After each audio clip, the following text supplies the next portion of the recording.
आपका स्वागत है।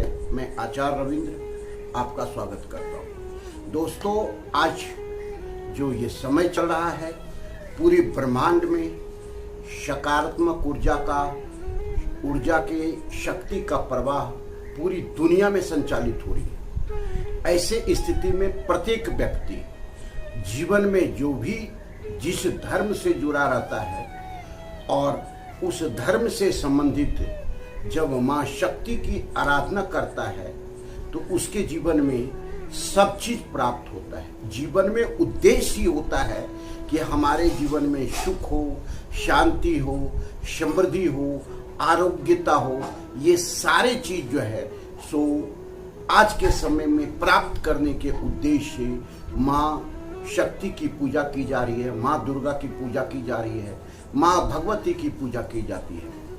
प्रत्येक परिवार अगर अपने जीवन में सुख चाहता है, समृद्धि चाहता है और जिस स्थिति में जो व्यक्ति है, जैसे भी उसकी साधना की प्रक्रिया है, वह माँ दुर्गा के इस पावन पर्व पर वह कि जीवन में क्या चाहिए, सुख भी चाहिए, शांति भी चाहिए, समृद्धि भी चाहिए और सिद्धि चाहती है, ज्ञान चाहिए, वैभव चाहिए, मोक्ष चाहिए, सभी चीज की प्राप्ति यह नवरात्रि की दुर्गा में की जा सकती है। बशर्ते कि व्यक्ति साधना को समझ सके, उसके विधि को समझ सके और सही ढंग से साधना को अपने जीवन में उतार सके। हम आज देखेंगे कि वास्तु दोष जो घर में है, अर्थात नकारात्मक ऊर्जा जो घर में है, दोष का मतलब ही होता है नकारात्मक ऊर्जा, तो उसको हम सकारात्मक ऊर्जा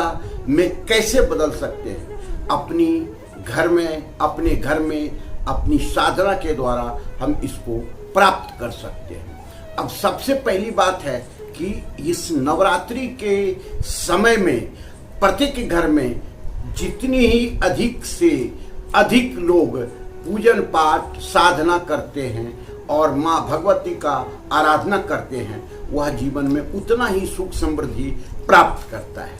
यह इसलिए हम कह रहे हैं कि यह पूरे साल भर में 365 दिन में 2 बार, एक जो है चैत्र की नवरात्रि आती है और ये शरद नवरात्रि आती है।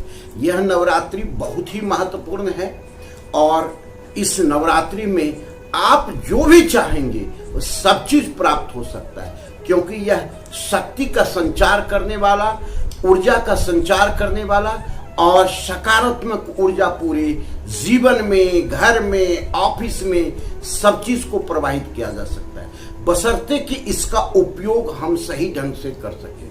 सबसे पहली बात है कि अगर आप अपने घर में नकारात्मक ऊर्जा को भगाना चाहते हैं, वास्तु दोष को भगाना चाहते हैं और आपके घर में समृद्धि चाहते हैं, सारे सिद्धि चाहते हैं, तो यह प्राप्त हो सकता है।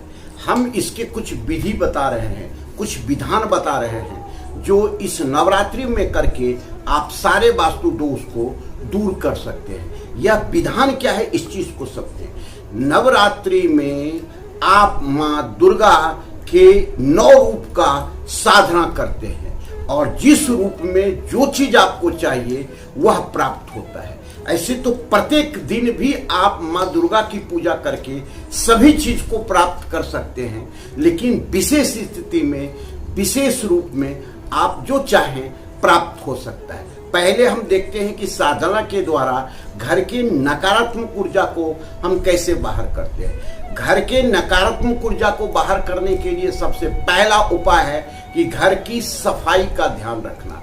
अर्थात नवरात्रि पवित्र पर्व है हिंदुओं के लिए और प्रत्येक व्यक्ति के लिए, किसी धर्म से यह जुड़ा हुआ शक्ति का नहीं है, केवल उसकी भावना पर निर्भर करता है, आस्था पर निर्भर करता है और उनके अपने विश्वास पर निर्भर करता है।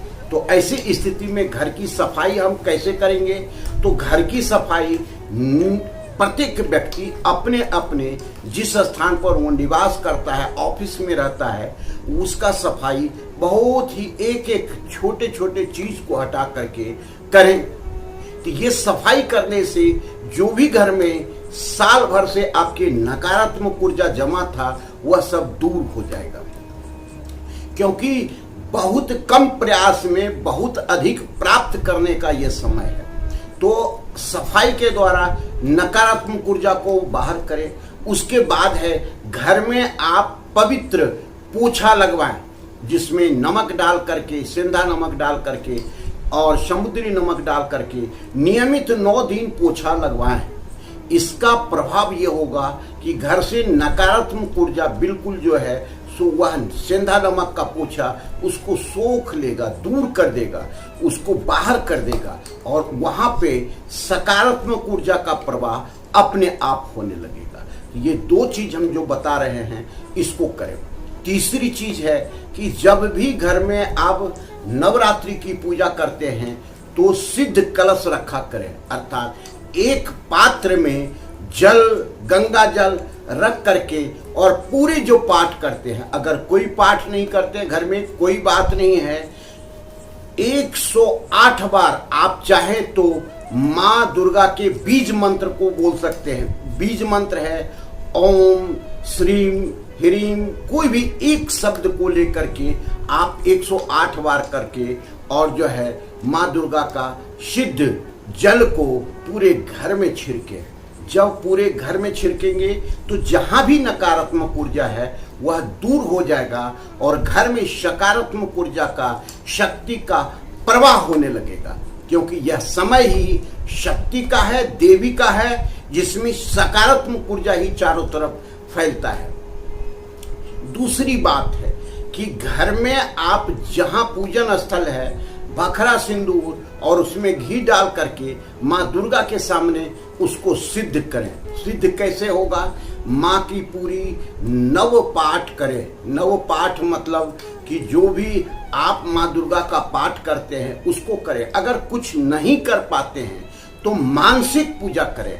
मानसिक पूजा प्रत्येक दिन माँ के सामने बैठ करके 5 मिनट 10 मिनट आंख बंद करके और माँ से प्रार्थना करें, हे सर्वशक्ति सर्वदायिनी विश्व जगत की जननी, मैं आपके सामने आपका पुत्र बैठा हूँ और मुझे सुख, शांति, समृद्धि और निर्मलता प्रदान करें। घर में सकारात्मक ऊर्जा का प्रवाह करें, घर के सारे दोष को दूर करें और वह जो आप बखरा सिंदूर रखे हैं उसमें उसके बाद प्रार्थना करके 9 अंगुल का दरवाजे के दोनों तरफ स्वास्तिक का निर्माण करें। यह किसी दिन नवरात्रि के दिन कर सकते हैं और अगर नहीं हो सकता है तो विजयादशमी के दिन भी कर सकते हैं। तो जब आप करेंगे जिसमें कि लाखों की संख्या में कॉस्मिक एनर्जी डेवलप होती है और साल भर डेवलप रहती है, जब तक वह नवरात्रि का बना हुआ स्वास्तिक आपके घर में है तो किसी भी नकारात्मक ऊर्जा का प्रवेश नहीं होगा। तो इस प्रकार घर में सकारात्मक ऊर्जा का आप जो है प्रवाह ला सकते हैं और नकारात्मक ऊर्जा को दूर करके पॉजिटिव स्थिति पूरे घर में ला सकते हैं। अब तीसरी बात है, जो जावरा अर्थात जौ हम एक बर्तन में डालते हैं, उस जौ को नवमी के दिन घर के प्रत्येक कोने में रख दें और प्रार्थना हाथ जोड़ करके करें, माँ ये आपका स्वरूप है, आपकी शक्ति है और उसे अपने प्रत्येक पर्स में भी रख सकते हैं और जीवन में जो चाहेंगे वो प्राप्त हो सकता है। यह मेरा कोई भी अलग से कोई वचन नहीं है, यह शास्त्रोक्त है, शास्त्र के द्वारा है। जो विद्वान पंडित हैं उनसे भी आप संपर्क करके इसका लाभ ले सकते हैं। और जावरा करने के बाद अब जो है घर में विशेष पूजन व्यवस्था करनी आवश्यक है। नवमी के दिन कन्या भोजन का आप निश्चित रूप से प्रावधान घर में बनाएं, व्यवस्था बनाएं और कन्या पूजन करें। इससे क्या होगा कि घर के जो भी नकारात्मक ऊर्जा है, कष्ट है, जीवन में जो भी आपको दुख तकलीफ है, सब चीज दूर होगा और इसके साथ ही आपको माँ का आशीर्वाद प्राप्त होगा और सारे जो बिगड़े हुए काम हैं वह बन जाएंगे और इस तरह से घर के वास्तु दोष दूर हो जाएंगे। तो कन्या पूजन के बाद उनका बढ़िया से आप जो है सो विदाई भी करें और माँ से प्रार्थना करें कि हे माँ, आपके स्वरूप में ये सब हमारे घर पधारे हैं। मैं इसके लिए आपसे बहुत बहुत बहुत आपको धन्यवाद देता हूँ और क्षमा भी मांगता हूँ कि किसी प्रकार का पूजन में कोई भी त्रुटि रह गई होगी तो आप हमें क्षमा करेंगे। यह तो हुआ कि घर के सरल स्वरूप में वास्तु दोष को दूर करने का उपाय। अब महा उपाय हम बता रहे हैं कि नवरात्रि के रात्रि में अर्थात अष्टमी के रात्रि में विशेष पूजन करें। यह पूजन ब्रह्म जो आपकी स्थिति है, जो मध्य रात्रि है, उस समय से पूजन शुरू करें और सुबह 3 से 4 बजे तक पूजन करें, जिसमें आप श्री सूक्त का पाठ भी कर सकते हैं, क्योंकि वो भी माँ है और वही शक्तिदात्री है, और उनका पाठ या दुर्गा का पाठ करके हवन करके और घर में जो भी आप संकल्प करके आप रखते हैं, अर्थात घर के जितने भी जो भी आपका तिजोरी जहाँ रखा हुआ है, माँ के पैर का जो है सो एक फूल उठा करके और उसको पीले कपड़े में बांध करके और वहाँ से एक सुपारी लेकर के, एक लौंग लेकर के, एक इलायची लेकर के और अपने घर के तिजोरी में रख दें, तो यह सब दिन आपको समृद्धि बना रहेगा 365 दिन। तो ये महा उपाय भी हमने बताया। तो इस तरह से नवरात्रि के महापर्व में, पवित्र पर्व में और साधना के पर्व में, शक्ति के आराधना के पर्व में आप अगर घर में यह पूजन करते हैं तो वास्तु दोष भी उत्पन्न जो हुआ है वह दूर हो जाएगा और साथ ही घर में सुख, शांति, समृद्धि आएगा और वैभव आएगा और सारे मनोकामने आपके पूर्ण होंगे। धन्यवाद। फिर मिलते हैं अगले वीडियो में। नमस्कार।